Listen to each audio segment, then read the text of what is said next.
Canada is absorbing a shock that feels far bigger than a routine corporate decision. After more than a century of continuous production, Imperial Oil has confirmed it will end operations at the Norman Wells field in the third quarter of 2026, drawing a hard line under one of the country's oldest oil stories. The company, controlled by ExxonMobil, is also cutting roughly 20% of its total workforce, a move that signals more than belt tightening. For many in the industry, this is what prolonged uncertainty looks like when it finally crystallizes into action. And now the political pressure is building in Ottawa, with Mark Carney facing mounting questions about the broader direction of Canada's energy future. The announcement landed without ceremony, no countdown, no symbolic final barrel, just a statement outlining timelines and next steps. After more than 100 years of oil flowing from the ground in Norman Wells, production will wind down and stop. For a field that helped shape the northern energy economy, the decision feels less like a strategic adjustment and more like a historic rupture. Generations have worked those wells, entire livelihoods have revolved around them. Norman Wells was never just an industrial site, it was the economic heartbeat of a remote community that grew up alongside the rigs and pipelines. The ripple effects are expected to move quickly through the Satu region. Local businesses tied to Imperial and its subcontractors are bracing for impact. Suppliers, service providers, and families connected to the operation are now calculating what the next 2 years will look like. For some residents, the news did not feel real at first. This was not a marginal test project or a temporary shutdown. This was one of Canada's foundational oil fields, a place woven into the national energy narrative. From a purely corporate perspective, the numbers tell a stark story. Imperial produces roughly 400,000 barrels of oil per day across its operations.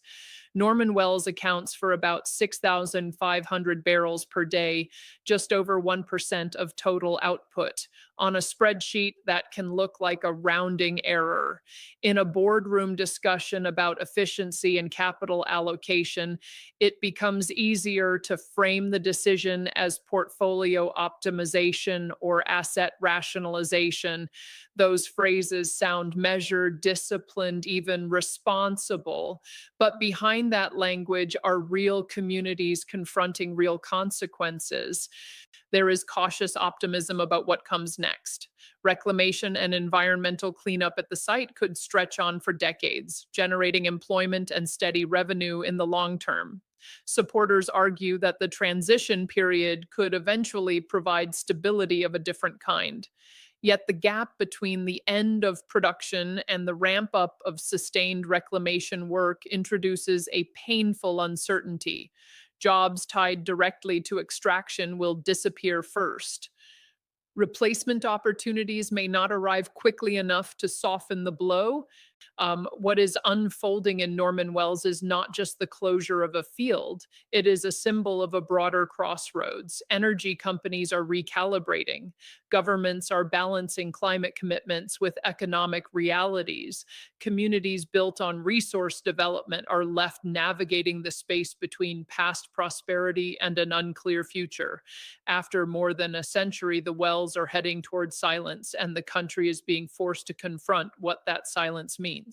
The hardest part of this story is not found in a balance sheet. It is found in the faces of people who built their lives around a field that now barely registers in a multinational portfolio. You cannot tell a community that a century of work no longer moves the needle and expect that message to land softly. For local business owners, the fear is immediate and practical. They are staring at invoices, mortgages, payroll, and wondering where replacement revenue will come from once Imperial Oil pulls back. Power bills are already high, operating costs are already steep. The idea that a major industrial anchor could disappear is not an abstract policy debate. It is a daily survival question. Imperial has confirmed it will lay off roughly 20% of its workforce by 2027. From a strictly corporate standpoint, the reasoning follows a familiar script. Aging assets become expensive, mature fields require more maintenance and deliver less output. Companies pursue efficiency, they streamline, they consolidate. Norman Wells has been aging for decades. Production has declined. Infrastructure has required constant attention. In that environment, vulnerability grows, yet understanding the logic does not lessen the impact. When an economy depends heavily on one industry, the withdrawal of that industry feels like the oxygen thinning in the room. There are already signs of structural change beyond the field itself. Imperial plans to close its Quarry Park campus in Calgary, relocating remaining staff to Edmonton, and shifting certain technical operations outside Canada, likely to Houston, where its majority shareholder ExxonMobil is headquartered. Engineers and technical specialists who once worked in Alberta will see their roles moved or eliminated. These are highly skilled positions, many filled by university graduates who earned strong incomes and spent that money in local economies. And the spillover effect of their departure will not be confined to one postal code. One of the technical flashpoints in this story has been Line 490, a critical flow line that required replacement. Infrastructure upgrades in the north are never cheap. Remote logistics, harsh weather, and limited construction windows drive up costs dramatically. Replacing the line would have required significant capital. Analysts suggest that even if the company had moved forward, the broader economics would not have shifted meaningfully. The field would still represent a small fraction of Imperial's roughly 400,000 barrels per day of total production, with Norman Wells contributing about 6,500 barrels. When declining output meets mounting infrastructure costs, the writing becomes difficult to ignore. The federal energy minister has publicly expressed deep disappointment. But disappointment does not change the numbers. What follows next is closure and reclamation, a phase that sounds orderly on paper but is anything but simple in reality. The official estimate to shut down and clean up the site sits around $180 million. Experts caution that this figure could climb dramatically, potentially into the billions. That gap is not minor. It represents the difference between a contained industrial wind down and a financial shockwave that ripples through governments and communities alike. Doug Matthews, an analyst focused on northern energy issues, notes that Norman Wells was a small contributor within Imperial's broader portfolio. Workers on the ground, however, had been searching for ways to extend its life. Now the conversation has shifted entirely. Reclamation could take 2 decades or more. Cleaning up a century old oil operation in the Northwest Territories means dealing with fragile ecosystems, extreme weather, aging infrastructure, and long supply chains. This is not a matter of flipping a switch. It is dismantling, restoring, monitoring, and committing to long term oversight. It requires money, expertise, and political resolve. And that uncertainty may be the most unsettling factor of all, which brings the story squarely to Ottawa. When a historic oil field shuts down, it does not remain a regional headline. It becomes a national conversation about competitiveness, regulation, and the trajectory of Canada's energy sector. It inevitably places pressure on Prime Minister Mark Carney, whose leadership is already defined by navigating economic transition and climate commitments at the same time. Business owners in Norman Wells are now preparing for practical changes, including the possibility of shifting to alternative power sources once Imperial stops supplying the community. Residents are debating whether this is responsible corporate discipline or evidence that parts of Canada's traditional energy backbone are quietly shrinking. The response, many argue, should not begin with outrage at a corporation for behaving like a corporation. Public companies are designed to maximize returns and manage risk. If an asset underperforms, it is evaluated. If costs outweigh benefits, it is reconsidered. That is the system But the deeper question is whether national policy and regional planning have kept pace with that reality. If marginal fields across the country begin facing similar calculations, what safeguards exist for the towns built around them? What transition plans are in place before the announcement drops, not after? For some observers, this is a smart and necessary transition, a disciplined shift away from aging infrastructure toward a cleaner and more competitive energy mix. For others, it feels like the beginning of a slow retreat from smaller, remote operations that once defined Canada's northern development. The truth may sit somewhere in between. Markets evolve, energy systems transform, yet communities cannot pivot as quickly as portfolios can. Houses cannot be relocated overnight. Small businesses cannot instantly retool for a different customer base. Property values in a buyer's market may sink if the primary industry fades. What is unfolding in Norman Wells is therefore larger than one company's strategy. It is a case study in how global capital intersects with local reality. It is a reminder that when output declines from 6,500 barrels a day to zero, the percentage on a spreadsheet might look negligible, but the human impact is anything but. And as the wells move towards silence, the country is left grappling with a complicated question: how to manage an energy transition in a way that respects both economic discipline and the communities that carried the industry for more than a century. This is what corporations do. They assess risk, measure return, and position themselves to be the lowest cost barrel not only in the oil sands, but globally. That is the model guiding Imperial Oil and its majority owner, ExxonMobil. They are not signaling a retreat from oil production. They have made it clear they do not intend to produce less crude overall. What they are doing is concentrating capital where margins are strongest and shedding assets that no longer compete. From that vantage point, the response is not outrage at a corporation acting like a corporation. The response, some argue, should be how to attract more jobs, more firms, more diversified economic development. So a single decision cannot shake an entire region. At the same time, there is talk of opportunity. Reclamation of the Norman Wells site has been described as a potential $1 billion economic development phase tied to environmental restoration. On paper, that sounds like a lifeline. It suggests contracts, local hiring, heavy equipment moving again, money flowing back into town. It carries a certain poetic symmetry. An industry that spent a century extracting resources, now investing heavily to restore the land. Supporters say the transition will be difficult, but insist there is a future for the town, not an end. They frame the cleanup as the next chapter rather than the final page. But cleanup work is not the same as long term production. Reclamation projects are finite by design.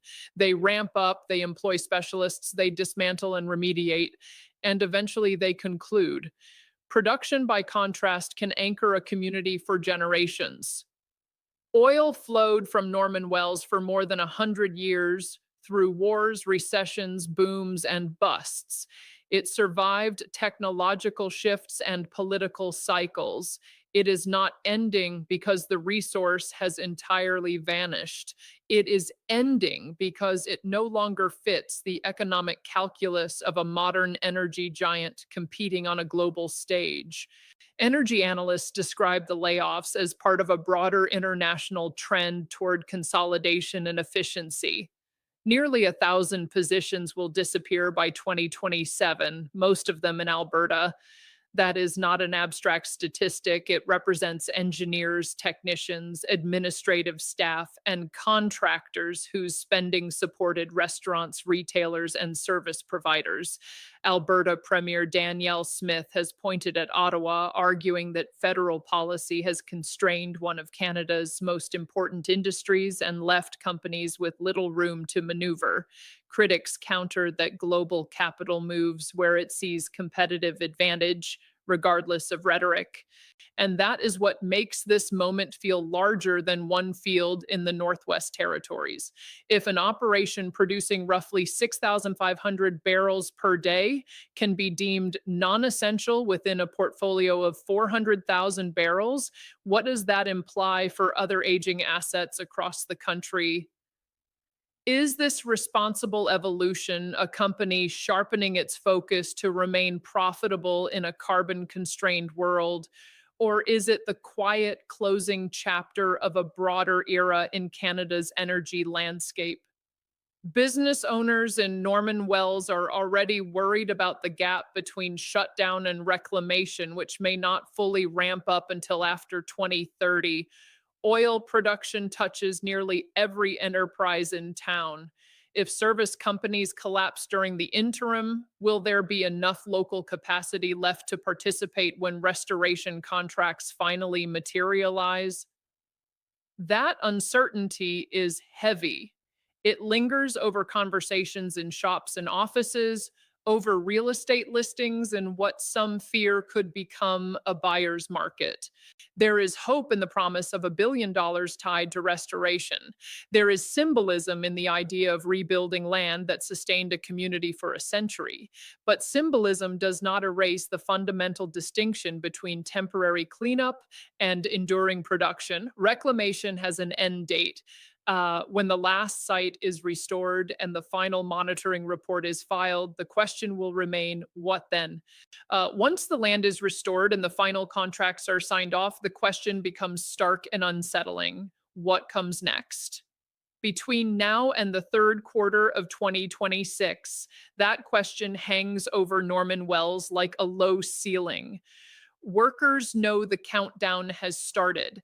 Families are quietly debating whether to stay or relocate. Local businesses are running projections, trying to determine how long demand will hold before the slowdown becomes visible in empty tables and quieter order books. In towns built on resource extraction, industry is not just an employer, it is identity. When oil leaves, it feels personal, as if the ground itself is shifting. Critics argue that federal policy bears responsibility. They point directly at Bill C 69.